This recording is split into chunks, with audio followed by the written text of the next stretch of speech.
हमको माफी दे दो, हमसे भूल हो गई। इन दिनों रामदेव को सपने में भी अक्सर यही गीत सुनाई देता होगा। नींद से उठते ही उनके होश फाख्ता होते होंगे। सत्ता के नशे में चूर रहने वाले योग गुरु रामदेव ने जीवन में कभी नहीं सोचा होगा कि एक दिन ऐसा भी आएगा जब ना तो शासन उनके काम आएगा और ना ही अकूत धन दौलत। इतना तामझाम होने के बावजूद आज रामदेव अपने हाथ में कटोरा लेकर माफी की भीख मांगते नजर आ रहे हैं।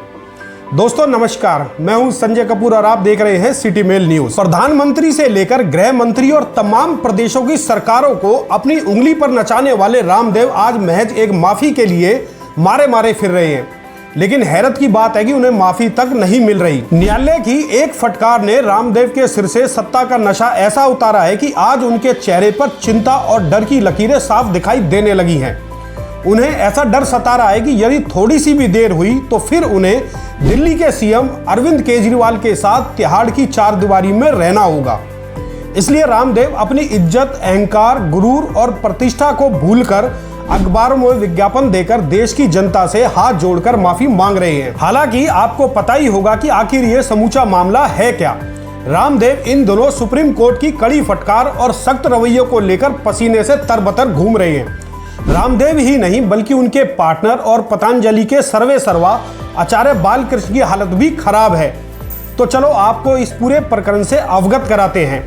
पतंजलि आयुर्वेद के भ्रामक विज्ञापनों को लेकर सुप्रीम कोर्ट रामदेव और बालकृष्ण ने खफा है।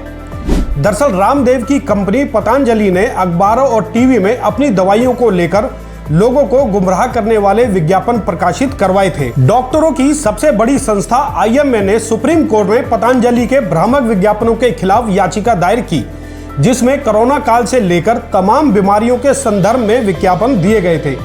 इन विज्ञापनों को भ्रामक बताते हुए IMA ने तमाम प्रमाण अदालत में पेश किए, जिसके बाद सुप्रीम कोर्ट ने कड़ा रुख दिखाया और रामदेव की सारी हेकड़ी निकालकर रख दी। अदालत के रुख के बाद रामदेव ने अदालत में सार्वजनिक माफी भी मांगी, परंतु अदालत ने रामदेव की माफी को स्वीकार करने से मना कर दिया।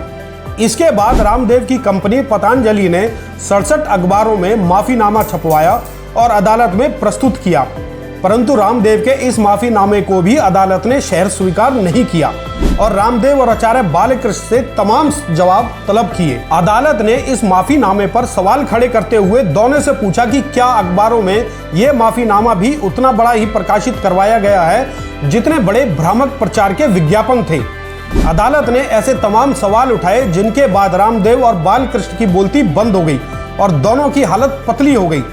बता दें कि पतंजलि कंपनी के खिलाफ अदालत की अवमानना मामले में सुनवाई की जा रही है। अब पतंजलि के माफीनामे पर अदालत ने इतने कड़ा रुख दिखाया है, जिसके बाद से रामदेव को सपने में भी जेल की दीवारें दिखाई दे रही हैं।